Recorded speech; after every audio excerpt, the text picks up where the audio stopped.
Very much. It's great to go after Todd. We have a group called GovLab at Deloitte, which is looking at innovation in government. We just refer to Todd as the Gov 2.0 rock star, and everyone knows it's Todd Park. And I'm looking around at some familiar faces. We've got actually Steve back here out from Florida. If you don't know Steve Bressler, the head of GovLoop, we just call him Ambassador of Awesomeness, right? how many members do you have now in GovLoop, Steve? 57,000. 57,000 in just like 3 years, right? I have my pregnant wife with me, so be nice to Yeah, very nice. So if you haven't joined GovLoop, I highly recommend it. And Todd mentioned Alex. Alex is Digifile on Twitter. Alex, raise your hand. Hi, everybody. And if you don't follow Alex and read his stuff, he's the best writer on this stuff right now. If you want to follow and understand what's really happening in this space. So about 10 years ago, almost, I was writing a book, and we decided to call it Gov 2.0. And back then, I was hoping that eventually we would have groups like this. And today, it's just so inspiring to see this happening here and all over the world.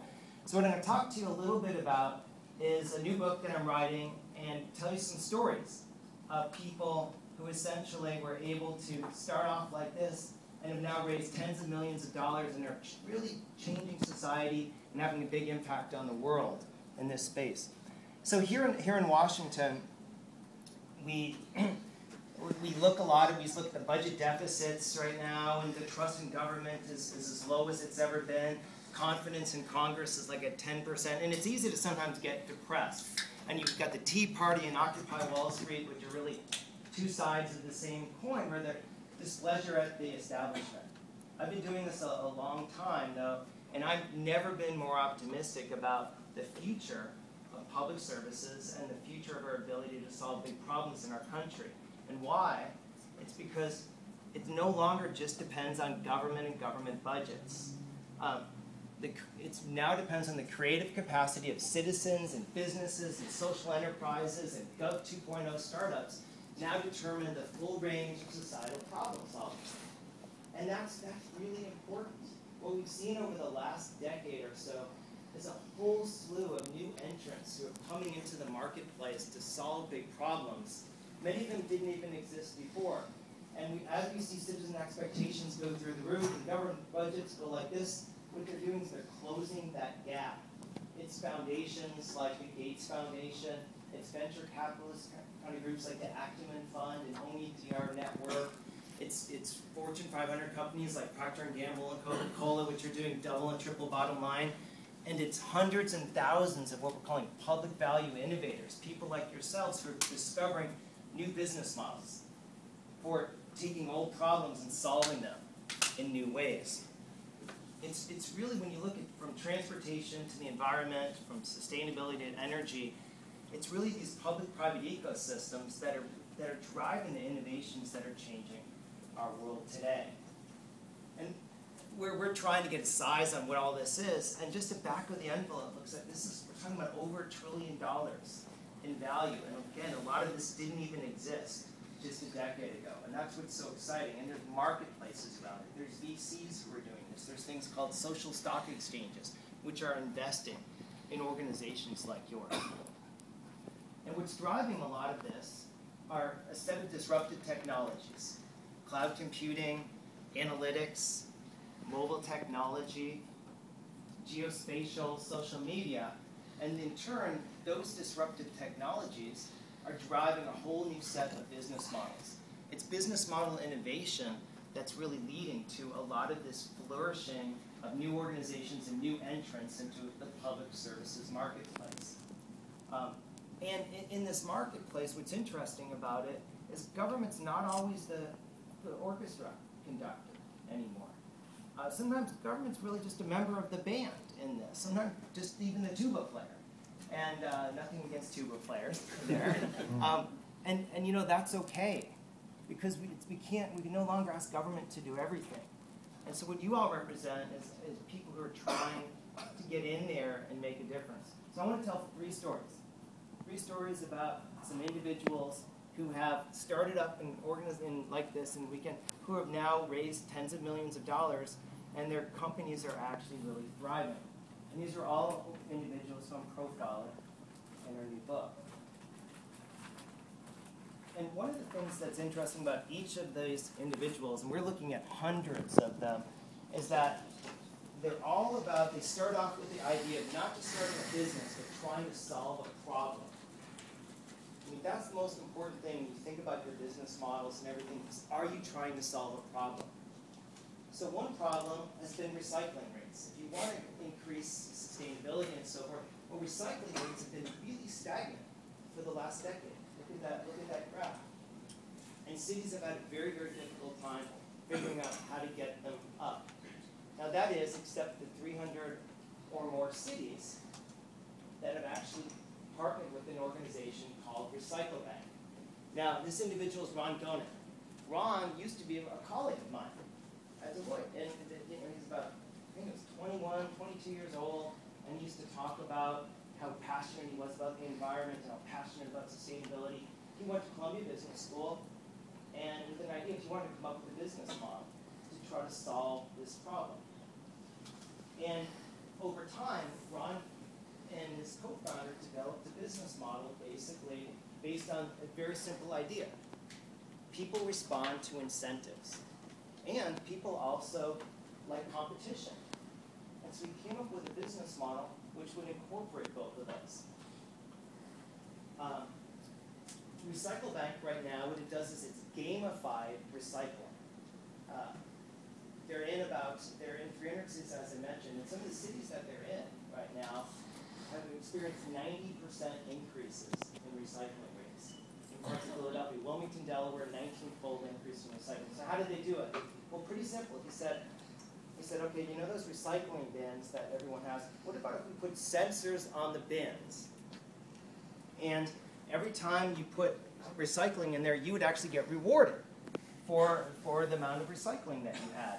And it would actually go into a master computer, and we'll get businesses who will invest, who will basically put money up there and rewards, and so you can actually get points for everything you recycle that you could then redeem for real, for trips, for other things, for local businesses and other businesses. Over 3 million people now are members of Recycle Bank. It's growing very rapidly. They just signed a deal with Waste Management, which is going to take them into 20,000 different communities. No one had been able to figure out how to fix this kind of recycling issue, gamification, incentives, and making it fun using the leaderboard model. And now they're growing at this rate that's just exponential. Ron has recently left, and what he's actually going to do now is the city of New York said, we really need your help here because we've had this problem with recycling. So now his next challenge is actually going back into the city to try to do this with the city. So that's the first individual. Here are some of the numbers there and some of the cities that he's been in. But look at that. That's amazing. It happened in just a few months. He had a dream. He knew nothing about the environment, really not much about recycling beforehand. But he had a dream, and he was able to make it happen. So the second area I want to look at is an entrepreneur who looked at a transportation problem. So where do you think the most waste is in the transportation system today? Parking lots. Parking lots? No. Freeways. No, not freeways. The most waste. A lot of you own one. What is it? Cars. It's the automobile. 80, and I'm sure none of you do this, but 80% of people who are on the roads today are on the roads by themselves. They commute by themselves, they're using cars by themselves, and that is a massive waste of resource. And that's the big reason for traffic congestion, a lot of other things. And as gas prices go up and up, it becomes increasingly difficult to afford that. So here's the second problem this entrepreneur is looking at. He said, how do you fill all those empty passenger seats in the world's most congested cities? Now in Washington we have what? What do they call it? Plug lines, right? Not very efficient. You have to go out there and everything. So he said there must be a better way of doing this. Well, think about it. We've got now apps. We've got geospatial information. We've got social media. Can't you come up with a better business model to fix that problem? Sean O'Sullivan came up with one. Sean was the one who originally coined the term cloud computing a number of years ago. Sean is also an Irish guy, and he's one of the judges on Dragon's Den in Ireland. He's a serial entrepreneur and an investor, and he said, I can solve that problem. and with a company called Avego. And what they've done is essentially trying to turn every automobile into a bus route. Okay, because think about the fact that there's always probably someone else going to near where you need to be going, but there's no way of knowing that there's an information problem. Because if we turn all your car into a bus route, then we can help to solve that issue. And so this is Avego. Essentially, they have an app for it, and if you need a ride, you can basically wait out in the stop. And have any of you done Uber? Okay. So this is kind of like Uber, except it's with peer-to-peer. It's with individuals. And basically we'll let you know how close someone is, who can pick you up. We'll have a profile of them. There's a trust network. It's kind of like eBay, so it's not like the old hitchhiking where you have no idea, who's going to be getting in the car next to you. You get ratings and you get points and so forth. And what they're trying to do is work with businesses and others to make this happen. Now, here's the thing about this. This is, if we can get 7-8% of individuals today who are essentially driving themselves, just to put someone else in the car with them, you have to do more to reduce traffic congestion than anything else you can do. It's actually even more so than public transit and a lot cheaper. And so this is a peer-to-peer way to solve the problem. Sean's raised tens of millions of dollars for this concept. They're going into cities in different parts of the world right now. And there's a variety of other companies that are doing stuff like that. Another one is called Dos Amigos, or Ride Amigos. And it's another entrepreneur. And what they're doing is they're trying to create a dashboard. So in the morning you say, okay, I need to get from here to there. How much would it cost? And what's my total carbon footprint from riding a bike, from going on a bus, from driving myself, or from doing ride sharing? And so every day you'd have that option in real time to do it. One thing I should mention about Avego is if you actually rent out that seat in your car, you get 20 cents a mile. So what you're doing is you're sharing in the cost of ownership and for the other one. So they're solving a real problem in a very unique way that you probably couldn't have done 10 years ago because you didn't have the technology and information ability to do it. Okay, last one. The last problem is the mismatch between those with data and those with the skills to analyze it. So almost any organization, no matter how big they are, I work for Deloitte, the biggest consulting organization in the world right now, and yet we still probably have more data than we do actually have individuals on the inside who can analyze it all. There's always going to be more smart people out there. So we said, so this was the problem. How do you match all the people with skill sets, all the people who are really good at data crunching, with the people who have all the data? That's some of what Todd's been trying to do, right, with the U.S. government. Enter Anthony Goldberg. Anthony was a public servant working in Australia, and he entered a competition, and he was doing some forecasting and so forth. He entered a competition from The Economist, and when he won that competition, what he got was an internship with The Economist. So he got to go to London for 3 months, and he was writing a bunch of articles, and one of the articles he wrote was on big data. And Anthony then got to interview all sorts of experts on big data. It was a great way of kind of looking at the market, and he found a big hole in the market. That this problem of matching people with data skills with all the data, no one had actually filled that. So Anthony went back to Australia, and he created a company called Kaggle.com. How many of you have heard of Kaggle? Oh, that's pretty good. Wow. Kaggle's a really interesting organization. He also taught himself the code right before he started, which he didn't know. Kaggle now has 19,000 registered data scientists in their user base.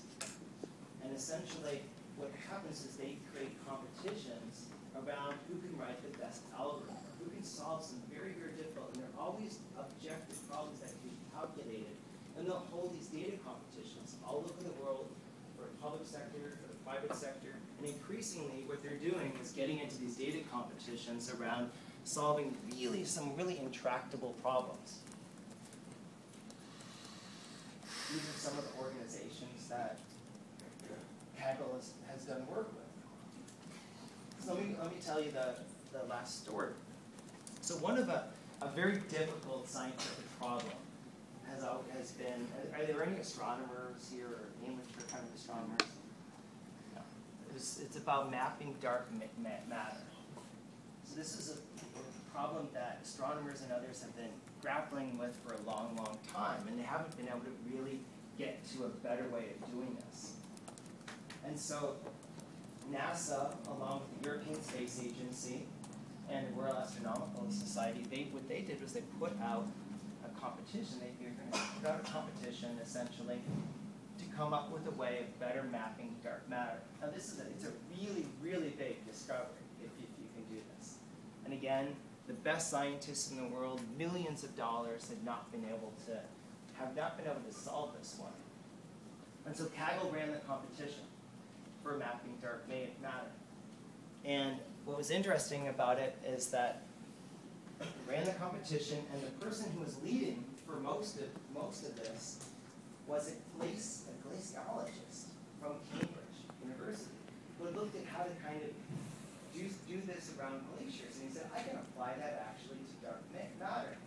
And behind him were a lot of large organizations and teams of scientists, and in less than a week, he outperformed all the state-of-the-art algorithms that people have been working on for over a decade. Now, eventually, a team from UC Irvine ended up catching up and overtaking him. But the interesting thing about this competition and all the other ones Kaggle has run is that competition of going against other people always has led to a better result than they had before.